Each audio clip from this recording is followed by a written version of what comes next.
Assalamualaikum warahmatullahi wabarakatuh. Kembali lagi di channel YouTube SDIP Harapan Bunda 2 Purwokerto. Teman-teman, pastikan menonton video sampai tuntas ya, supaya hikmahnya tersampaikan dengan baik dan benar. Bagi teman-teman yang baru bergabung, silakan dapat menekan tombol subscribe dan loncengnya ya, agar menerima pemberitahuan video-video terbaru dari kami. Terima kasih. Kisah Bilal bin Rabah, muadzin pertama di zaman Rasulullah. Bilal bin Rabah adalah budak milik Umayyah bin Khalaf, seorang pemuka kaum kafir Quraisy. Ketika Umayyah mendengar bahwa budaknya masuk Islam, ia marah dan menyiksa Bilal. Abu Bakar yang melihat Bilal disiksa merasa iba, lalu ia membeli dan memerdekakannya. Bilal bin Rabah berperan penting dalam sejarah Islam sebagai muazin pertama yang dipilih langsung oleh Rasulullah Shallallahu Alaihi Wasallam. Namanya Bilal bin Rabah. Ia lahir dari rahim seorang ibu bernama Hamamah 43 tahun sebelum Hijriah di daerah Asyara. Sedangkan ayahnya bernama Rabah. Hamamah adalah budak wanita berkulit hitam. Maka kerap kali Bilal dijuluki Ibnu Sauda yang artinya putra wanita hitam. Bilal tumbuh besar di kota Ummul Qura, sebuah daerah di Makkah, sebagai budak keluarga Abuda mengikuti ibunya. Namun ketika majikannya meninggal, mereka mewariskan Bilal pada Umayyah bin Khalaf dari Bani Jum'ah. Majikan baru Bilal ini merupakan salah satu pemuka kaum kafir Quraisy. Suatu kali, secara tidak sengaja, Bilal mendengar percakapan Umayyah dengan para tamunya tentang Nabi Muhammad Shallallahu Alaihi Wasallam. Mereka sedang merencanakan sesuatu untuk Nabi Muhammad. Isi percakapan Umayyah dengan para tamunya tentang Nabi Muhammad adalah merencanakan memfitnah Nabi Muhammad bahwa Nabi Muhammad itu gila. Namun salah satu dari mereka mengetahui bahwa Nabi Muhammad layaknya orang normal dan merencanakan mengatakan bahwa Muhammad itu tukang sihir atau dukun. Kembali, salah satu dari mereka mengatakan Nabi Muhammad tidak pernah mengucapkan mantra-mantra atau mengeluarkan tali layaknya tukang sihir yang pernah ditemui. Mereka terus berpikir tentang julukan apa yang layak disematkan pada Rasulullah. Namun kemudian mereka menyerah. Karena putus asa, mereka pun berniat untuk mempengaruhi orang lain agar orang-orang tidak mengikuti ajaran Nabi Muhammad dan tetap teguh pada ajaran nenek moyang mereka. Mereka yakin orang-orang lemah dan miskin akan mempercayai ucapan ini. Bilal penasaran dengan sosok yang sedang mereka bicarakan. Ia pun mencari tahu lebih banyak tentang Nabi Muhammad Shallallahu Alaihi Wasallam dan ajaran yang dibawa beliau. Ternyata ada di antara orang yang dikenalnya telah masuk Islam. Pada suatu malam, Bilal mendapat cahaya keimanan dari hati kecilnya. Bilal merasa ini sebuah petunjuk dari Allah. Keesokan harinya, Bilal menemui Rasulullah dan menyatakan keislamannya. Bilal pun bersyahadat di hadapan Rasulullah, "Asyhadu alla ilaha illallah wa asyhadu anna Muhammadar Rasulullah." Saya bersaksi tidak ada sesembahan yang berhak disembah kecuali Allah, dan saya bersaksi bahwa Nabi Muhammad adalah utusan Allah.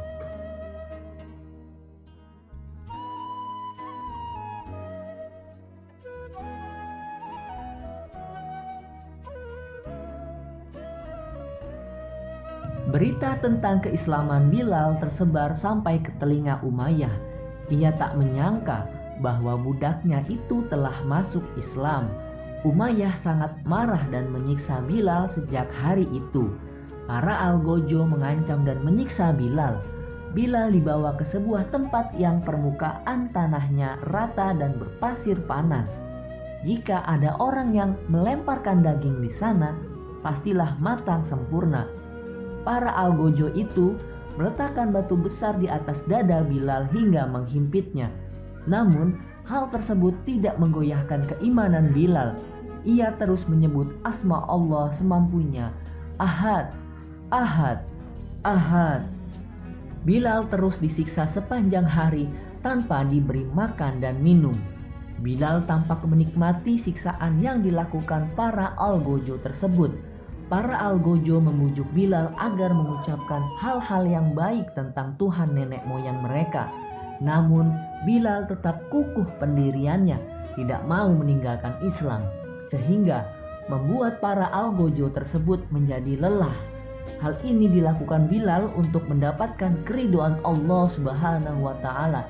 Ia terus berkata bahwa Tuhan itu satu. Keesokan harinya, Umayyah tambah marah. Ia menyeret Bilal ke tengah-tengah kota. Orang-orang yang melihat Bilal merasa kasihan, namun mereka tidak bisa berbuat apa-apa.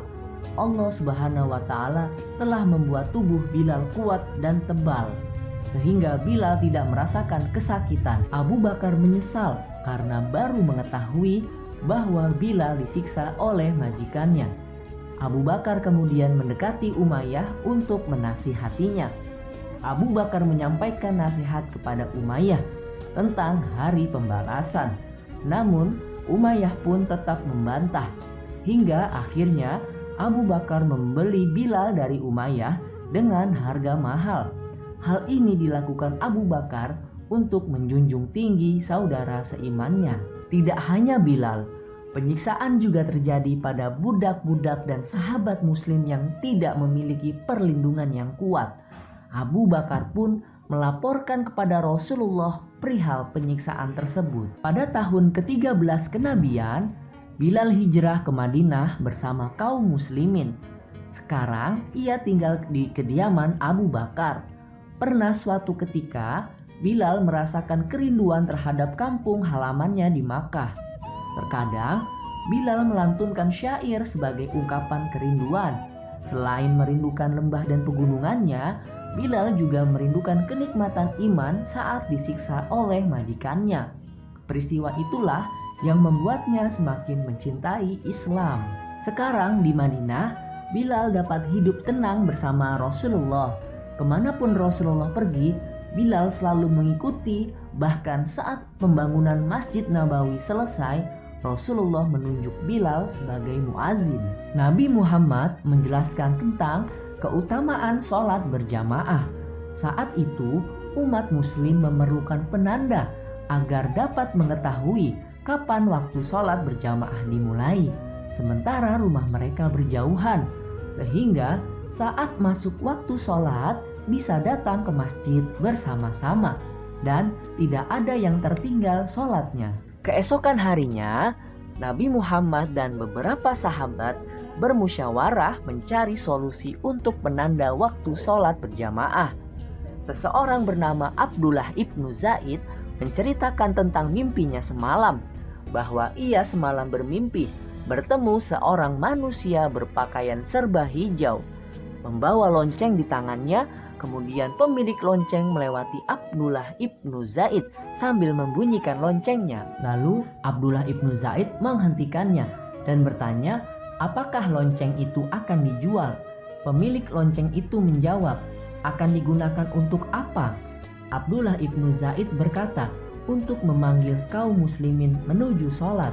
Pemilik lonceng menyampaikan, ucapkanlah Allahu Akbar, Allahu Akbar. Asyhadu alla ilaha illallah, asyhadu alla ilaha illallah, asyhadu anna Muhammadar Rasulullah, asyhadu anna Muhammadar Rasulullah. Hayya 'alas shalah, hayya 'alas shalah, hayya 'alal falah, hayya 'alal falah.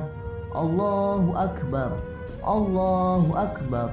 La ilaha illallah. Rasulullah berkata bahwa mimpi Abdullah ibnu Zaid adalah sebuah petunjuk bagi kaum muslim untuk menandakan waktu sholat. Kemudian Rasulullah memilih orang yang tepat untuk mengumandangkan azan, yaitu ditunjuklah Bilal bin Rabah. Bilal bin Rabah sangat tersanjung dan berterima kasih karena telah diamanahkan untuk menjadi muazin oleh Rasulullah. Nabi Muhammad SAW mengangkat derajat Bilal bin Rabah, seorang mantan budak, untuk menjadi muazin yang suaranya menggema ke seluruh pelosok negeri, mengisi semangat kaum muslimin untuk sholat berjamaah. Kemudian Bilal dijuluki muazin ar-Rasul, yang menjadi muazin pertama dalam sejarah Islam. Allahu Akbar, Allahu Akbar, Allahu Akbar, Allahu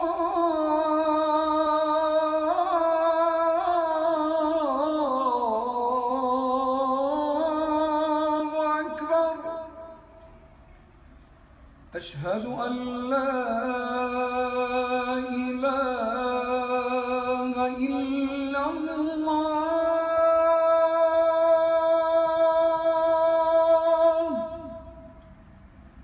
Ashhadu an la ilaha illallah.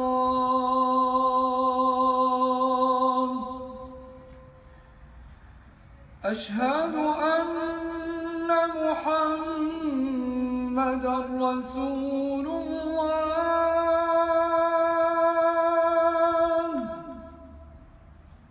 Ashhadu anna Muhammadar Rasulullah.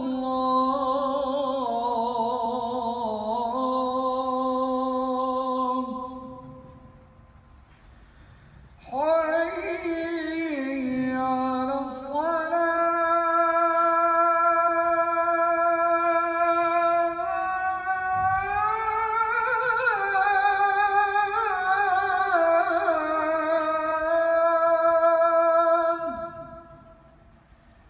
Hayya 'alas salah. Hayya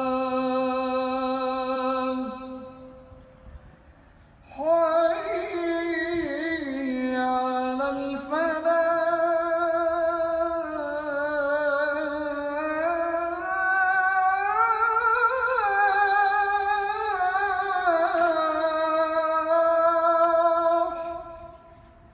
Hayya 'alal falah.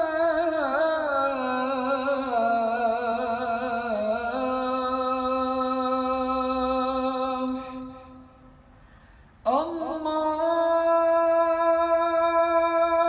Akbar,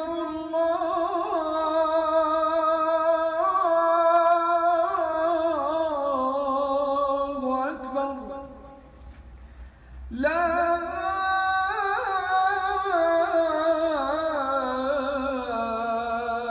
ilaha illallah.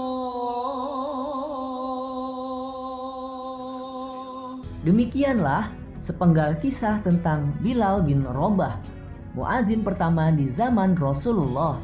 Hikmah yang dapat kita ambil dari kisah ini: pertama, hendaknya kita mencontoh sosok Bilal yang tidak goyah meskipun disiksa demi mempertahankan keimanannya kepada Allah Subhanahu wa Ta'ala.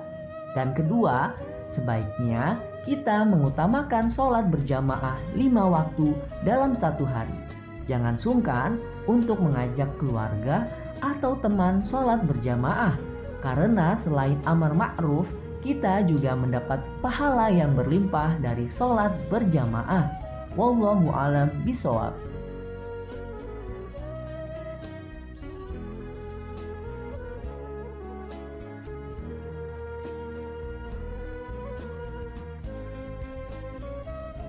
Terima kasih sudah melihat video kami sampai tuntas.